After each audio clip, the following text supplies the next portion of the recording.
magacaygu waa Faysal Cabdi Rooble waxaan ka yimid magaalada Los Angeles leeyda oo ka ahay maareeyo sare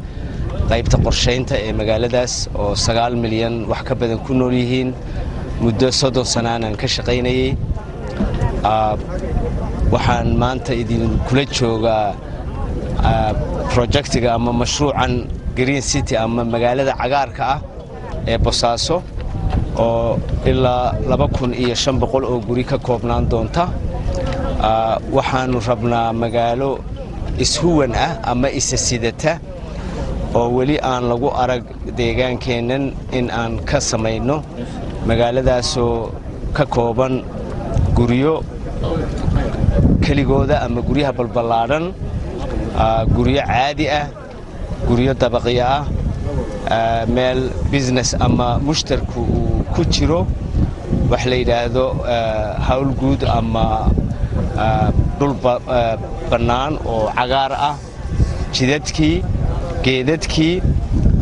magaalo noqon karta waxa Ingiriisiga loo yiraahdo model city ama tuhadhow laga nuqulan karo ama laga soo guurin karo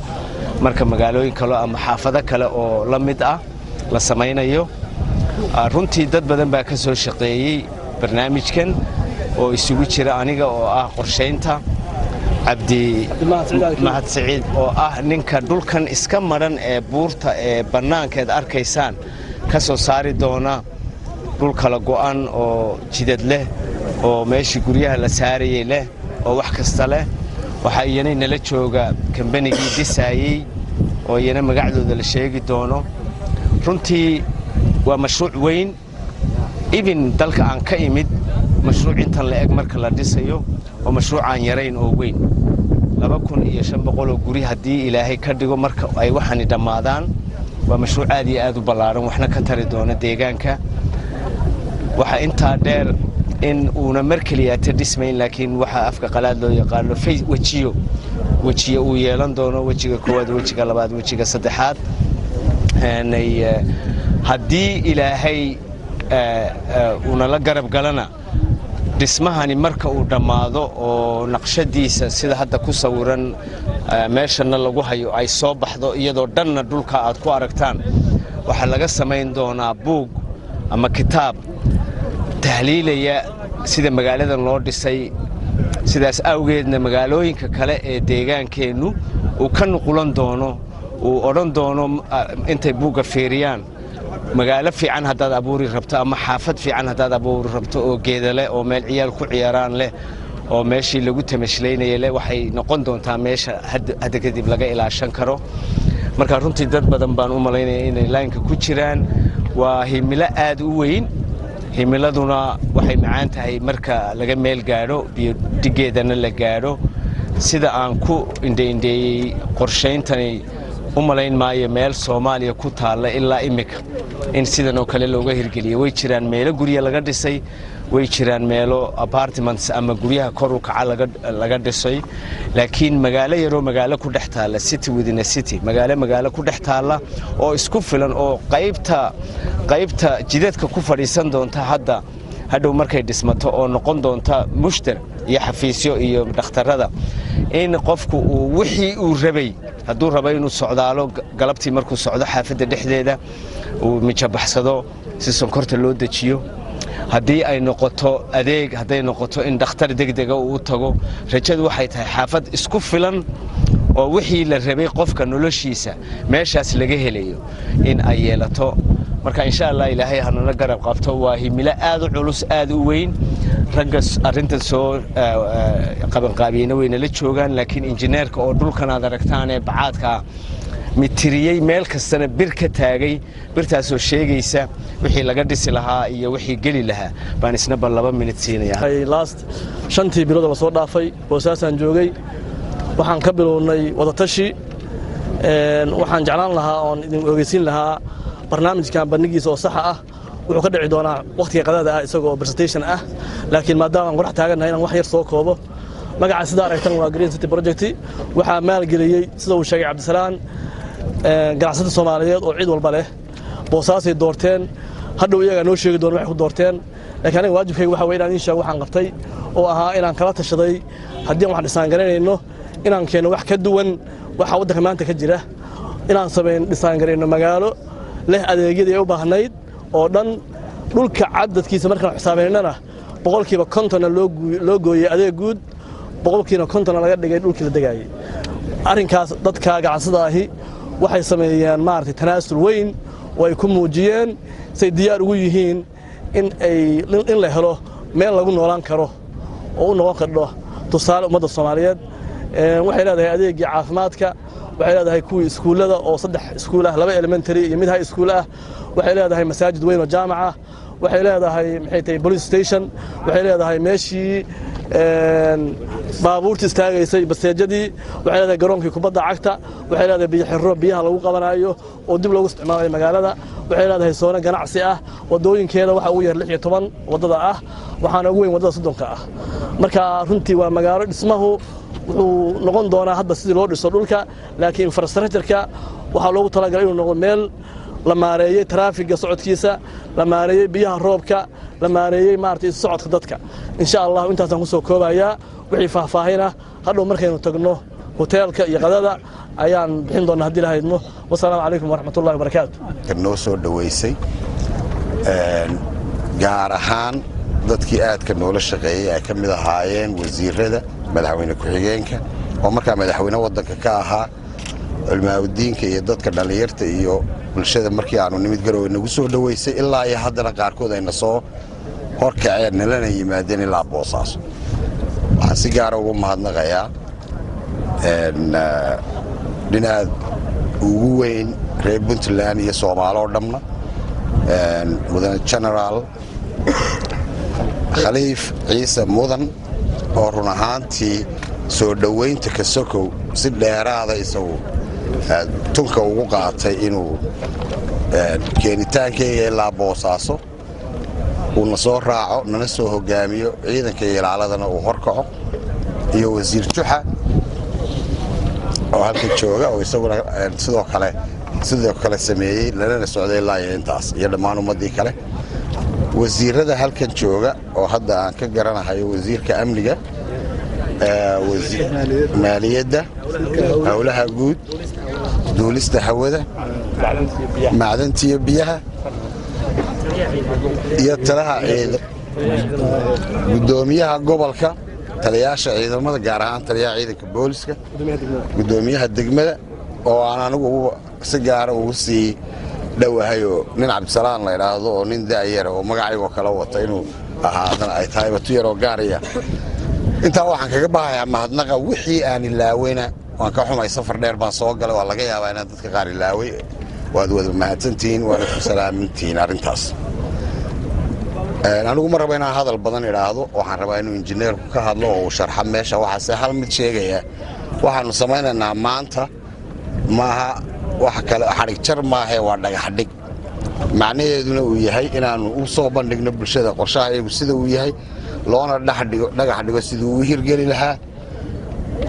waxaanu rabnaa inaanaan intaanaan bulshada u soo bandhigin aan shaqo badan halkan ka qabanno kadibna aan bulshada u soo bandhigno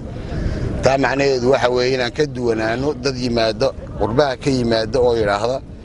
hawshan aan qabanaynaa kadibna isku daya in bulshada ay la falgalaan inta ka horeysa dhibaatooyinna sometimes ay dhacaan waxaan rabnaa inaan mashruuca badankiisa hogaamino dhammaystirno markaan soo gaadhsiino heer aan bulshada u soo hordhigi karnana aan la nimaadno horta taas anaga go'aankayagu yahay ma nihin keliya ummad Puntland oo keliya ka soo jeeda waxaan nahay ummad Soomaaliyeed oo isku timid oo danaynaysa inay maalgeliso dhulkoodii hooyo boosaasana waxay ka mid tahay magaalooyinka ugu waaweyn ee qadiimiga ah waxaanu markaa inii sheegaynaa annagu waa nimid waanu qabanaynaa hawsha intii tamartayada ah idinkana taageero wixii aanu inaga baahannahay waa inaga rajaynaynaa waxaan hadda ku soo dhaweynayaa injineerka oo inii sharxi doona qorshaha meesha iyo sida ay isugu duban assalaamu calaykum waraxmatullahi wabarakaatu runtii waa laga sheekeeyey waxaan rabnaa keliya inaan idhaahno farxaddaan la wadaagnaa dadka soo dhowayntaan la wadaagnaa oo aan guddoominaynaa in maaragtay la soo dhoweeyo oo lala shaqeeyo runtii waxaa weeye shaqada halkan aynu joogno aniga ogaasku shaqaannu ka qaban intaan shirkadda iyo ganacsatadu iman mana suurogeli ahayd in sidaan loo yimaado haddaanaan annagu shaqo badan ka qaban waa og tihiin dawladdeenna haddee burburtay dad shacaba iyo dad baa la wareegay dhulka khilaaf badan baa ka dhacay meeshan wax badan baannu xallinay wax badan baannu ku soo noqnoqonnay runtii suuragal ma noqoteen in sidan loo yimaado haddaanan sannado badan iyo wakhti badan aanaan gelin runtii aniga ogaasku khayrallaha siiyo waxaan leenahay waan ku faraxsannahay waa soo dhowaynaynaa waa la shaqaynaynaa waa ku ducaynaynaa waxaan leenahay ilaahay subxaana wa tacaala mashruuc guulaysta allaha ka dhigo sidii aynu jeclayn ilaahay inuu inoo ku fududeeyo baan ilaahay ka baryeennaa ilaahay waxaan ka baryeennaa ilaahay subxaana wa tacaala inuu inoo ka dhigo meel amni oo wanaagsan runtii magaalada la yidhahdo boosaaso anigu inta aan maray ama aan taariikhdeeda maqlay badda cas ilaa jabuuti ilaa raasal casayr waxaa weeye meesha ugu wanaagsan wey waa dhul beereed waa biyay leedahay badan oo macaan waa dhul dugsiya waa dhul beereed waa dhul xoolaad buurtan inna ku xigta waxaa ku yaal xijigii buurtan halka kilomitir inoo jirta waxaa ku yaal xijigii marka meel wax walba leeweeye waxaan isleeyahay ganacsatadu sidaasay u doorteen way ka mid tahay waxyaalahay ku doorteen waxaas marka waxaan leenahay ilaahay subxaana wa tacaala allah ina barakayo innagoo dhan mashruucana mashruuc faa'iide oo najaxa allah ka dhigo meeshaan horta waxa cajiib ah oo shirkaddaanu nasiib ku leedahay meesha ugu sarraysa magaalada ayay degteen layrtii baa ka dhacaysa doojeedin kow ta labaad kontaroolkii laga soo gelaya magaalada waa dhinacayna waxba inima jiro idinkaan soo marin maahanne garoonkiina 2 kilomitir loo jira halkaasuu ka muuqdaa hadduu soo u sheegay suldaanku meeshaan hawl weyn baa naga gashay haddana raalli baaba ka nahay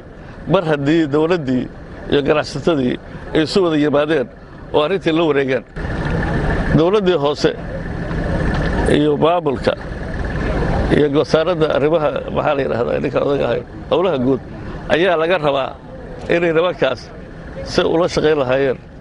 oo u gacan siin lahaayeen haddii aanu nahay shacabka reer boosaasood farxad weyn bay noo tahay farxad gaara bay noo tahay in maanta halkan aan ka dhagax dhigno mashruuca kan oo ah runaantii mashruuc weyn oo markii ugu horreeyey oo Soomaaliya laga hirgelinaya aad iyo aad baan u soo dhaweynaynaa ganacsatada Soomaaliyeed oo hantidooda u soo hortay inay magaaladan qurxiso halkan ay ka dhisto magaalo casri ah oo markii ugu horreysay Soomaaliya laga hirgelinayo taas waxay ku tusaysaa in magaalada Boosaaso ay tahay magaalo ummadda Soomaaliyeed oo dhan ay wada leedahay qof walba oo Soomaaliyeed oo u furan gacmo furan ku soo dhaweynaysa inuu hantidiisa iyo maalkiisa u gashan karo magaalada aysan ahayn magaalo cid gooni oo u xiran ama cid ka sheeganaysa aysan ahayn aad iyo aad baan u bogaadinaynaa anagu ka dawlad ahaan iyo ka degmo ahaan iyo ka gobol ahaanba waxaanu gacmo furan ula shaqaynaynaa ganacsatada inta hawsha wadaan si dhow wax walba oo uga baahdaan dawladda dhexena waa gaarsiin doonaa wixii heer degmo iyo heer gobol ahna annaga u ballan qaadayna inaanu si dhow oo saaxiibtinimo leh si u dhismato magaalada quruxda badanna loo helo annaga u ballan qaadayna hantidiina keenteen annaguna waxaanu ku dareennaa xoogii iyo maskaxdii iyo in wax walba aad u baahataan la inii fududeeyo aad iyo aad baan mar labaad inii ku bogaadinaynaa inaad doorataan magaalada Boosaaso annaguna waxaynu tusaynaa inay tahay Boosaaso meel u qalanta in la soo doorto aad iyo aad baan inii ka mahadcelinaynaa wax qurux badan buu injineerku sheegay waxa quruxda badan uu sheegay hal waxba ka dhiman halka wax hadaan la heli marka waxa quruxda badan hadhow lama arki doono hal waxba ka dhiman in la helo wadadii weyneed oo magaalada tan iyo magaalada Boosaaso isku xir lahayd taasna degmada iyo heer gobol iyo heer Puntland ba annaga soo bixinayna wadadii annagana wada weyn halkan keenayna hadii Allah wada leeyma aad iyo aad baad u mahadsantihiin waxaan ku soo dhaweynayaa gudoomiyaha gobolka si uu kalmadiisa uga yiraahdo maanta waa maalin farxadeed runtii waxaana weeye arrin lala yaabo 2500 oo guri baa halka laga dhisaya waa qof sidii qofka maskaxdiisa u gelayso way adag tahay laakiin ilaahay dartii rag baa ku dhiiraday hantidoodu muxuu ahayde u huray wakhti geliyey runtii maalin nooga fiican oo nooga farxad weyn aniyo maayarka magaalada runtii ma jirto dhanka kale haddaan ka istaago halkan mashruuc hore baa jiray isagu dhowr boqol oo guri ahaa oo yar mashruuca waxaanu ku heshiinay inaan waddo qaadno oo magaalada geyno meeshaanu rabno baanu ka soo bilaabaynaa cidina naguma qabsan karto halkaanuna keenaynaa aakhirka u dambeeya markaad dhistaan iyo labada mashruuc waa odhanaynaa laami saara iyo balgoortii aad waxnaynu ku soo noqdaan waxaa kaloo ah halka ka xusaaya ganacsato badan oo qurba jooga oo waddanka u dhashay oo muxuu ahayde dadka muxuu ahayde degan halka ah oona khiyaameeye baa jira laakiin hadda khiyaamo kama muuqato tan dhulbaa warshad baastaan dhisayaa buu yidhi waxaa la siiyey intaasoo higtaroo dhula mise maalinta dambe 20 buu u gadaaya laakiin tan waxaa soo horraysay dhulkana muxuu ahayde kollayda dhaqaalaa galay mashruuciina muxuu ahayde waa kan hadda dhinaceenna ku degan waxaannu ballan qaadaynaa sida maayarku uu sheegay wax allaale wixii degmada iyo gobolka ku xiran nooc kastay taaba inaannu muxuu ahayde aannu dhinaciinna istaagno oo aannu la qabanno waa dantayada waa danta reer puntland waa danta degmada boosood intaba waa tahay dee waxaaba naga badan inta guryaha maaha inta kale ee muxuu ahayde serviska ee meesha yaalla masaajid leh boolice station leh muxuu garoonka kubadda leh wax walba leh baa muxuu ahayde naga badan oo intaasaan odhanaya gacmo furan ku soo dhowaada diyaar baannu iniin nahay wasiirka howlaha guud maadaama ay dhismo tahay aad baan waxaan ugu faraxsanahay inuu mashruucaan uu yahay mashruuc aad u qiimo badan oo Soomaaliya oo dhanna ku leh qiimo Puntland ay qiimo gaar ah ku leh especially Boosaaso aan rajaynayno Soomaaliya Puntland oo dhan inuu isu gudbi doono waa tijaabadii koowaad oo noqonaysa Boosaaso markii lagu tijaabiyo mashruucaan oo hirgalo inay Soomaaliya oo dhan ay ka bilaabaan Green City magaaladii cagaarnayd waxaan rajaynaynaa Boosaaso oo dhan ama Puntland oo dhan inay sida cagaar u noqoto sidoo kale waxaan aad ugu faraxsanaynaa soo dhaweynaa cid kasta oo Puntland maal gashanaysa maadaama ay siyaasadda dawladda Puntland ay qaadatay tahay cid kasta oo Puntland maalgelin u wada in la soo dhaweeyo ilaa heer madaxweyne ilaa heerka ugu hooseeya waxaan ku soo dhaweynaynaa tiimka Faysal Rooble iyo hantiilayaasha gacmo furan ku soo dhawaadaan leenahay waxaan fariin u dirayaa ummadda kale ee Soomaaliyeed ee ganacsatada ah sidii gudoomiyuhu sheegay waddankan waa furan yahay waa waddan furan waa waddan amniya waa waddan barwaaqo ah waa waddan laga heli karo intii la doono hektaraa oo dhul ah oo la dhisan karo la beero laga samayn karo dana kale laga samayn karo waa waddan ku fiican xagga dalxiiska beer xeebihii baa ina dul saaran oo Boosaaso waa u jeedaan meeshay taalo runtii waa barnaamij aad u qiimo badan intii ku midowday oo isku bahaysatay in ay horumarka Soomaaliya qayb ka noqdaan oo aragtidii fiicnayd iyo aqoontii ay ka kasbadeen dalka dibaddiisa inay dalkooda hooyo dib ugu soo celiyaan aad baan uga mahadcelinaynaa waxaanu sidaas la mid aad ugu faraxsannahay inuu maanta garab taagan yahay Faysal Cabdi Rooble oo nin Soomaali ah oo ka mid ah ragga Soomaalida oo aqoon-yahanka ah waliba ay Soomaalidu aad iyo aad u yaqaanaan wadamo waaweyn iyo magaalooyin waaweynna taanbilaankooda wax ka sameeyay oo ka soo qayb qaatay inuu maanta Soomaaliya gaar ahaan magaaladii Boosaaso magaaladan cusub Green City in uu maanta barnaamijkeedii uu hormuud ka yahay aad baan ugu faraxsanahay ugana mahadcelinaynaa waxaanu rajaynaynaa inay ku dayasho fiican noqon doonto dhammaan Soomaali iyo ajaanibta kaleba cid kasta oo danaynaysa inay maal gashato Puntland iyo magaalada Boosaaso iyo magaalooyinka kaleba gacmo furan baan ku soo dhaweynaynaa ka xukuumad ahaan waxaanu ballan qaadaynaa inaanu garab istaagno inaanu u fududayno u facilitate garayno dhammaan adeegyada inooga baahan yihiin waxaanu insha Allah ilaahay idankii la qabnaa ballanqaadyada ay qaadeen gudoomiyihii degmada iyo gudoomiyaha gobolka iyo wasiirkii howlaha guud mar walba waa garab taaganahay oo ku dhiirigelinaynaa waxaan rajaynaynaa hadduu ilaahay idmo haday tahay dhinacii amniga iyo haday tahay dhinacyadii kaleba inaanu garab istaagno oo hantida faraha la eg dhulka la geliyay inaysan hadar noqon inaanu ilaalino difaacno garab taagnaano ku dayasho fiican ay noqoto dhammaan intii soo qaban qaabisay munaasabada tan iyo dhagaxdhigana uga mahadcelinaynaa isimada ka soo qaybgalay iyo marti sharafta kalena iyo mas-uuliyiintii la socotay wafdiga uu ka mid yahay jenaraal khaliif iyo juxa iyo ragga kale dhammaan iyagana waa salaamaynaa mar labaad iyo mar saddexaad waxaannu mar walba u heelannahay oo diyaar u nahay cid walba oo dalka maalgashanaysa inaannu garab istaagno soo dhoweyno kala qayb qaadanno u fududayno dhammaan adeegyadii howlaha u sahli lahaa aad baa u mahadsantihiin wasalaamu calaykum waraxmatullahi wabarakaatu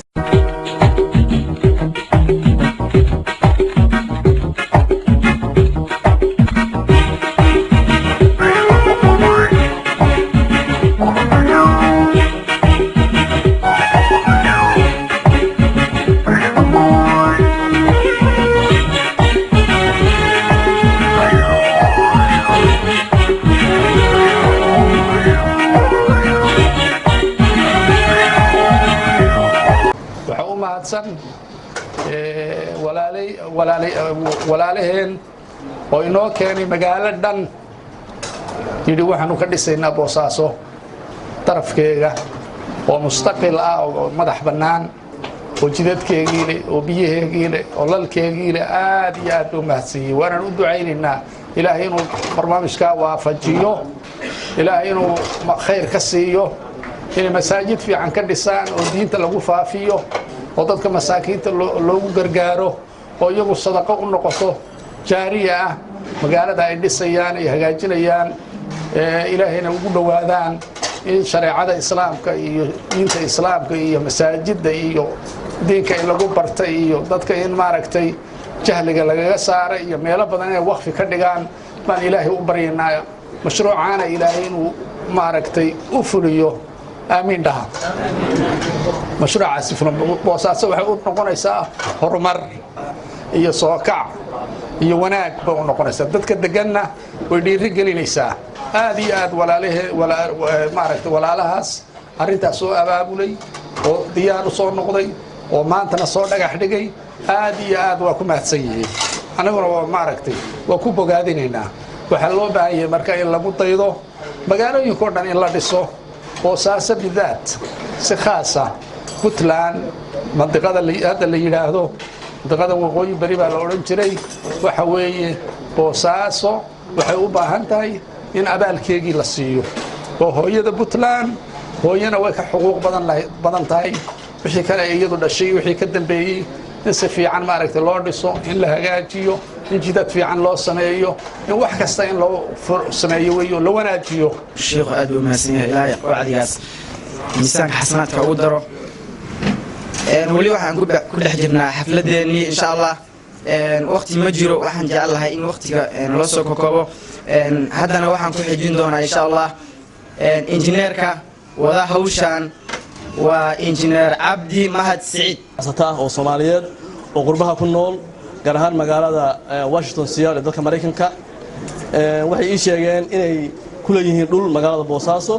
dhulka waxay siiyeen cabirkiisa oo ahaa markaas 409 acre ama haddii si kale loo dhigo 184 hektar waxay ii sheegeen inay Boosaaso u baahan tahay magaalo ka duwan magaaladii hore oo jirtay oo leh adeegyada aasaasiga ah nooc kasta ay noqdaan aniga magacayga waxa la yiraahdaa Cabdi Mahad Saciid Ali Kawir waxaan muddo Soomaaliya waxaan ka tagay aniga oo yar oo arday ah dawladda Soomaaliya jirta intii waddanku burbursanaa dib ku dhacay waan ka maqnaa marka muddada aan maqnaa waddanka maanan iman waxaan wax ku bartay Canada waxaan u shaqeeyay company international ABA group yiraahdo oo sameeya land development-ga iyo municipal infrastructure planning dhismayaasha adeegyada municipality-ga marka xirfadda maadaama aan lahaa way la soo xiriireen waxay ii sheegeen waxay maagan yihiin markiiba waxaan u sheegay oo ku yiri ma waxaad doonaysaan inaad wixii hore oo kala dhistaan mise wax la mid ah waxa aad ku aragteen wadamada ku nooshihiin oo de adeegyada aasaasiga ah oo dhan leh waxaan isku afgaranay in haddii wax la sameeyo ay noqdaan wax dhameystiran oo ka duwan wixii ka jiray Soomaaliya waan isla qaadnay oo waan isla garanay waxyaalaha loo baahan yahay in la sameeyo waan isku waafaqnay kadibna waxaan bilaabay mashruuca design-kiisii hawshan waxa la dhiibay bishii December sanadkii la soo dhaafay kowdeedii maanta oo ay April tahay 27na waxaan u dhameynay naqshadii iyo dhulkii oo la dhigo naqshadii oo dhulka la dhigo marka shaqada ayaa sameeyay shaqada waxa sameeyay company-gan Alamcor Engineering and Land Services waan anigu magacaas iyo loogadaas kulli aas-aasay kana diwaan geliyay dalka Canada. Dalka Canada waxaan ka rajisgareysanahay as a professional engineer. waxaan jaamacadda ka baxay 2004 waxaan qaatay shahaadada maqata aqoonsiga injineernimo 2010kii kamarigaas inta 10 sano u shaqeeyay 10 sano kadib 2017kii kamarigaan aas-aasay Canadaan ka diwaan geliyay wuu ka shaqeeyaa Canada wadankan u soo wareegay marka shaqada design-ka kamarigaan sameeyay shaqada hadii la dhiibay dhulkii cabiray waxaan ku soo sameynay wax la yiraahdo boundary survey oo ah xuduudaha dhulkan soo cabirnay kadibna waxaan qaadnay topography dhulka soo kala sareeyo kadibna naqshadii baan bilownay waxayna u qaadatay ilaa 2 bilood waxaan la xiriirinay dadka dhulka iska leh oo aan mar walba fiirinayna maartay waxyaalaha lagu dari karo waxa laga dhimi karo waxaan isla garanay inaan sameeyno dhammaan adeegyada aasaasiga ah ee loo baahan yahay halkan waxa idinka muuqda kana ii dhow aan tilmaamayaa haddii aad arki kartaan waxaan ka bilownay isbitaalkii waan siinay dhul weyn waxa ku xigay elementary school oo isaguna dhul weyn leh aad u weyn leh waxa ku xigay maareynta biyaha roobka oo xagga korona biyaha laga xiray xagga hoosena biyaha inta la ururiyay halkan la isugu keenay loogu talagalay in dib loo isticmaalo dheeraynta loogu isticmaalo waxaan kaloo sameynay meeshan dooxa ah oo biyo mareenka ah oo hadeer meel biyuhu maraan tog ah inaanu togaas qayb ka buuxino maareyno biyaha halkan biyaha ka kontrolno biyo halkan qaar maartay aan ka dhigno sidii dhaamkii oo kaleeto si ay u socdaan si tartiib ah meeshan waxaan loo isticmaali karaa baark meel dadku isugu yimaadaan oo lagu nasto waday leedahay la raacayo dadku ku lagayaan wada aragtaan oo meesha dhan ku xiran oo tan kale loo gudbi karo waxa ku xigta oo aan u sameynay meel basteejo baabuurtu ka yimaada magaalada ay yimaadaan oo dadku ka raacaan kala wareegaan waxa ku xiga masjid jaamaca oo weyn oo isaguna aad iyo aad u weyn oo ku dhigan yahay dugsiga sare high schoolka ah labadan waxa la isugu dhaweeyay in xilliyada ciidaha ah ama jimcayaasha markii dadku bato iskuulka garoonkiisa lagu tukan karo marka dhulkii waxa la rabaa in loo isticmaalo si maartay si faa'iido leh waxa ku xiga xaruntii police stationka iyo meesha fire department lafteeda oo iyaguna isku meel ah waxa ku xiga iskool kaleeto oo elementary intermediate ah oo isaguna dhulkiisu aad u weyn yahay garoonkiisana leh waxa ku xiga garoonka kubadda cagta waxa ku xiga meelo kaleeto oo wali aanan cayimin waxaan ka dhigi doono dhulkan marka qorshuhu wuxuu ahaa waxaan waaweynay baqcadaha waxaan umaleeyaa Soomaaliya hadeer baqcadaha la isticmaalo standardku waxa weeye 20 ama ka yar baqcadahan waxa ugu yar 20 oo badkeedu yahay 400 mitir square waxa ku xiga 15 oo badkeedu yahay 450 waxa ku xiga 20 oo area ku fadhiya uu yahay 600 waxa ku xiga 40 oo 800 mitir square marka waa baqcada aad u waaweyn wadooyinka waxay leeyihiin wadooyin waaweyn oo primary ah oo 20 iyo 20 iyo 24 ah wadooyinka xaafadaha wadada ugu yar waa 16 waxa loogu talagalay wadooyinkaas in aanu dhicin wax la yiraahdo parking line aan dhicin haddaad fiirisaan naqshadan blogan waxa weeye traffiga baabuurta xaafadan ka baxa oo wadada 16 ka baxa waxay ku dhacayaan wadada 20 ka kuwa xaafadan ka soo baxaan waxay ku dhacayaan xaafadan wadadan marka waxa la manage trafficii waxa la manage biyihii dadka socodkoodii meesha ku socon lahaayeen dhulkii ganacsiga baqcada waaweyn oo noqon kara hoteelo haday noqon lahayd kaar dhiilaro meelaha baabuurta lagu iibiyo guri kasta oo boosaaso ah in insha address iyo raacay systemkan wali insha Allah bidnaa hawshaas dawladda iska leh laakiin anagu farsamadii ugu sameyn lahayn oo soo diyaarinay